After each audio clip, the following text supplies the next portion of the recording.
Okay, this is problem number 1523. It's on page 667.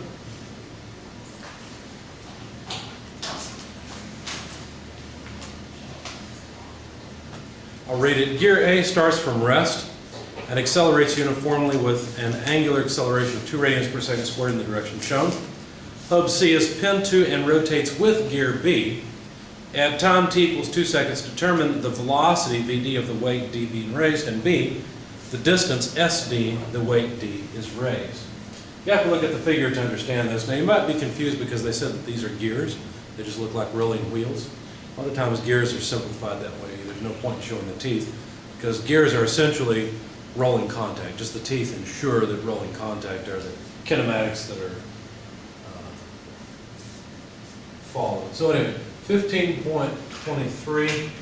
I'll sketch the figure here. Let's see, that's pinned on ground. We've got a radius of 0.15 meters and angular acceleration, 2 radians per second squared. And then let's see, B is here, there's C here. Both pivoted on ground in the center, rotating together. Radius of B, 0.4 meters. Radius of C, 0.2 meters. And the interesting thing about this is that there's a weight coming off of pulley C, essentially. And that weight D is going to move some distance. Now let me make the distance look a little different than is in the book. The distance we're interested in is the distance that the weight moves in 2 seconds. So there's SD. The weight's going to move, well, let's see, yeah, the weight's going to move up, right? Because if A is rotating this way, B is rotating the other way, that's going to pull the weight up. But the other thing that we're interested in is the velocity of the weight D at this point after 2 seconds worth of time has elapsed. Okay? So to figure this out, what we really need is the angular velocity of the wheel, the larger wheel. So if we want the angular velocity of the larger wheel, we'll have to use the angular, or we'll have to find the angular velocity of A, the smaller wheel. Now the angular velocity of the smaller wheel, how could we find that? Any ideas?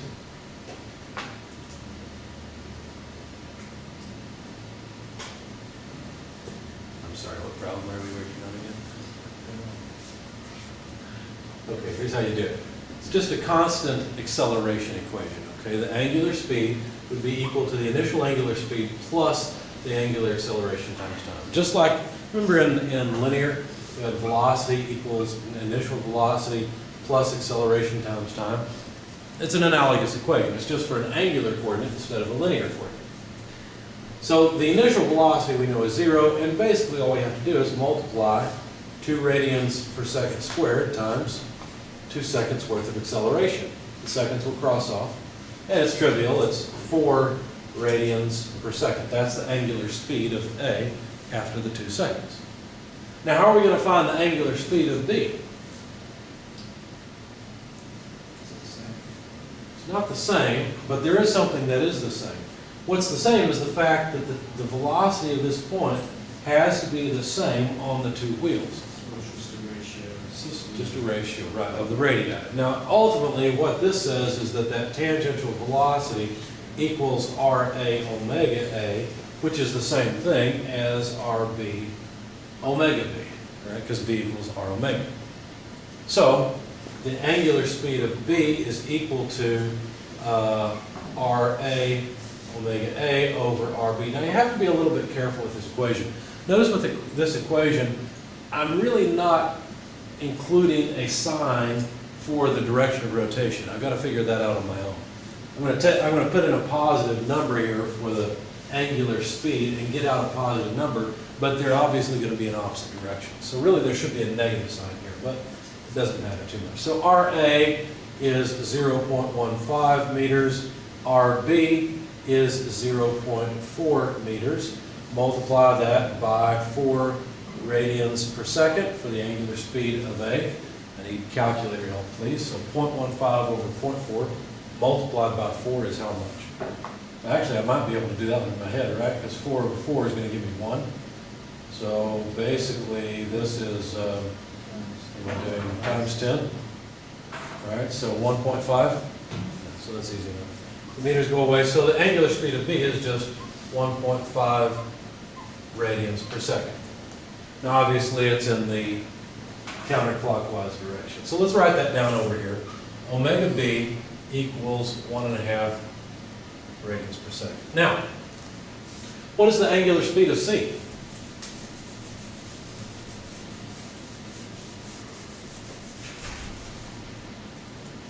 Let me ask you the question in another way. What is the angular speed of the center of A?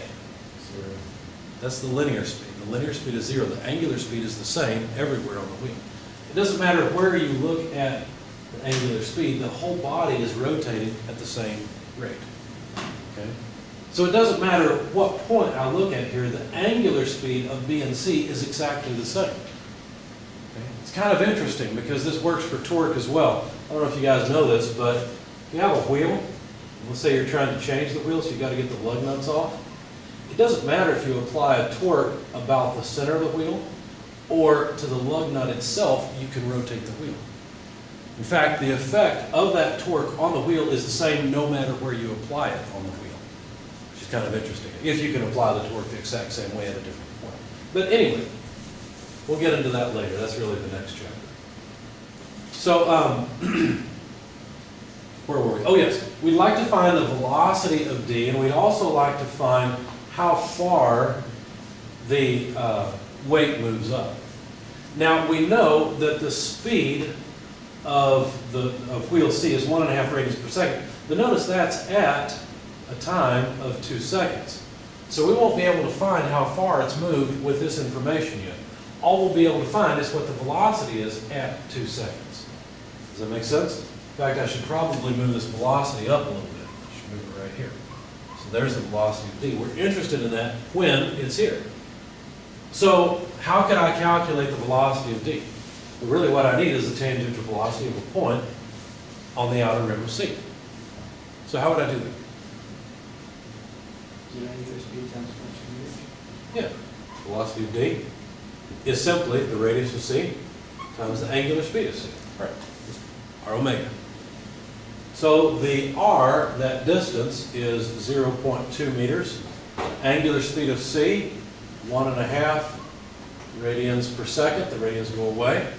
Right? So 0.2, well, 2 times 1.5 would be 3. So times 0.1 is 0.3 meters per second. So there's the velocity of the weight after 2 seconds. So let's jot that down over here. So Vd equal 0.3 meters per second. But how far has it moved? Now that's a more interesting question because really the distance that it would have moved just depends on how far the wheel rotates in the 2 seconds, right? Because that arc length is going to be equal to the change in position. And I think I drew this wrong. I should have drawn it referencing the bottom of the weight in both cases. But that distance will be equal to that arc length. And so there's another equation we can use, or well, that we will have to use. Let's see, it's on page 662, it's equation 1510. It says that S, which is an arc length, yeah, that's right, is r theta. So if you tell me how many degrees, or better yet, if you tell me how many radians of angle change there is, then I can tell you the arc length if I know the radius. So given the radius, given the arc length change, or the arc angle change, I can tell you the arc length. And that will be equal to the length that D moves up. Okay? So how are we going to get at the angle theta that moves through in that time? How will we do that? Well, let's see. For that, we'll have to use equation 15.8 on page 661. This equation says theta equals theta naught plus omega naught t plus 1/2 alpha t squared. Okay? Now I'm interested in the angle change, and that's really what the difference between these two is. Right? I could say that this is the initial position. I can call that theta naught, say that's 0, that's my reference. And then the angle theta that I move through then would just be this thing. Okay, so basically if I assume that this is the reference, then that angle is what I need to put in there. Now the initial speed we know is 0 because the whole thing starts from rest. We know the initial speed of A is 0, therefore the initial speed of both B and C are 0. So the angle that we move through will just be 1/2 alpha t squared. But we have to be careful because this alpha is not this alpha. This alpha is for gear A. I need the alpha for C. Okay? In other words, I need the angular acceleration of C. So how do I calculate it? Well, just like the tangential velocity has to be the same on wheel A as wheel B, the tangential acceleration has to be the same. Because if the tangential acceleration of this point on A is different than the tangential acceleration of that same point on B, then in the next instant, the velocities will be different.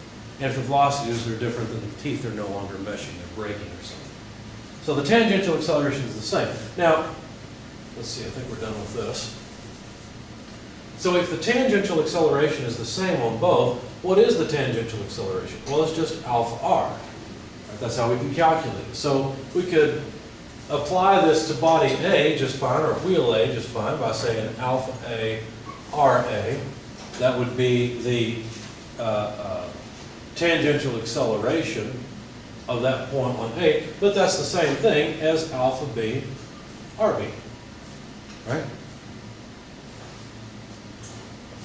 Or alpha C by extension, because alpha B and alpha C are the same. So if I want the angular acceleration of B, which is the same as the angular acceleration of C, then what I need to do is take the angular acceleration of A and multiply it by the radius ratio. So let's see, alpha A, I just erased it, but it was 2 radians per second squared. The radius of A is 0.15 meters. The radius of B is 0.4 meters. Now wait a second. I'm interested in a motion around C. Should I use the radius of C or the radius of B here?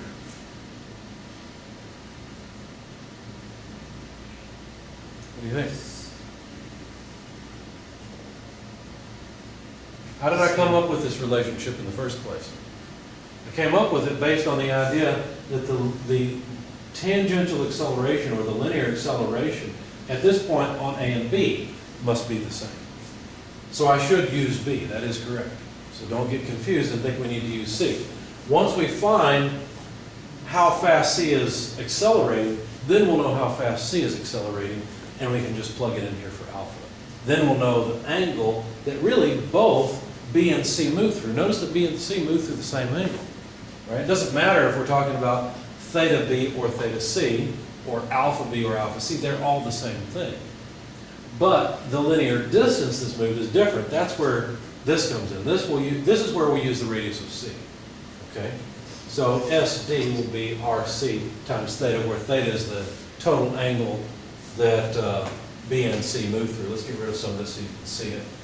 It's really just that angle. Did I hear a question? Radius B. Yeah, so we're going to use radius B here first, and then here we'll use radius of C. Okay. Because we're interested in this length, not that length. Okay? All right. So the angle that it moves through, let's see, would be 1/2. I need alpha, so that's 2 times 0.14, or excuse me, 0.15, so that would be 0.3. 0.3 over 0.4 is the same thing as 3/4, so that's 0.75. So half of 0.75, let's write it out up here, 0.75 radians per second squared. That would be the angular acceleration. 0.75 radians per second squared. The time is 2 seconds worth. Okay, so 2 squared is 4, divided by 2 is 2. So 2 times 0.75 is 1.5. So see how all the seconds go away? So 1.5 radians is the angle that moves through. So now let's calculate the distance SD. The distance SD would be the radius of C, which is 0.2 meters, multiplied by 1.5 radians. So basically all I need is 1.5 of 0.2, so that's 0.3 meters. So there's the distance that the weight moves through. Assuming I did all the math right in my head, we'll see. Questions?